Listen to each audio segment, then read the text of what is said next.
Hi dear friends, welcome to we better and do best. जो भी भाई बहन चैनल पे पहली बार आए हैं तो चैनल को सब्सक्राइब कर लीजिएगा, क्योंकि यहाँ पे आपको मिलता है एकदम ऑथेंटिक, सही एवं सटीक जानकारी। हम बात करेंगे यूपी टीजीटी 2020 को लेकर।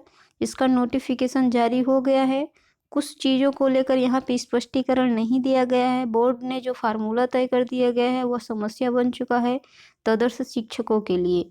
तो कैसी समस्या है, चलिए आपको बता देते हैं। आप यहाँ पे देख पा रहे होंगे कि शिक्षक भर्ती मुसीबत बना, चयन बोर्ड का फार्मूला कैसे मुसीबत बना। और ये जो है इनका दावा है कि हम जो है इस प्रकार वेटेज मिलने के बावजूद भी सामान्य अभ्यर्थियों से पीछे रह जाएंगे। क्यों पीछे रह जाएंगे, रीजन क्या है, आखिर क्या फार्मूला तय कर दिया है उन्होंने।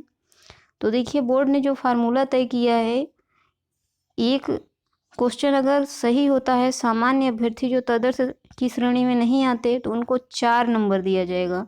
लेकिन अगर वहीं तदर्थ शिक्षक की बात करें तो उनको 3.72 अंक दिए जाएंगे, ठीक है, एक प्रश्न के लिए।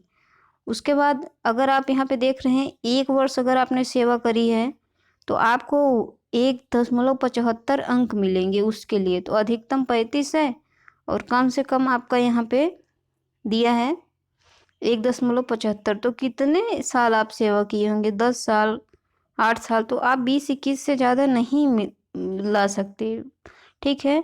तो कुल मिला के एवरेज में अगर हम देखेंगे 25 तक, 21 से 25 तक, तो अगर 21-25 अंक को भी हम जोड़ दें तो भी आप इनसे पीछे रह जाएंगे। कैसे पीछे रह जाएंगे, जैसे अगर सामान्य अभ्यर्थी ने 100 सवाल के सही जवाब दिए हैं तो उनको 400 नंबर मिलेंगे, क्योंकि एक अंक के लिए 4 यहाँ पे नंबर मिल रहे हैं एक प्रश्न के लिए।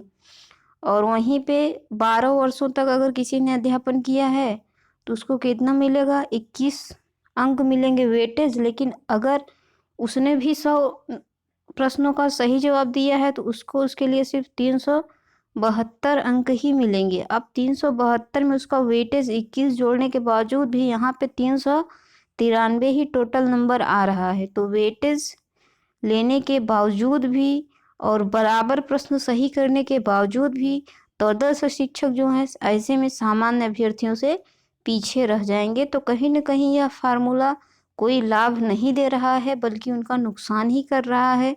तो इसको लेकर जो है स्पष्ट करने की आपत्ति जताई जा रही है और स्थिति को स्पष्ट करने की मांग कही जा रही है, ठीक है।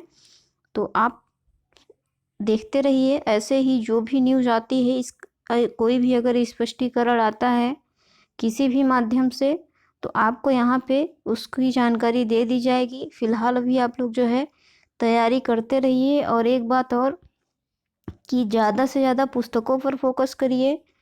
थोड़ा हेल्प लेने के लिए, कुछ चीज़ों को समझने के लिए आप कुछ क्लासेस का सहारा ले सकते हैं, पेड हो या फ्री हो।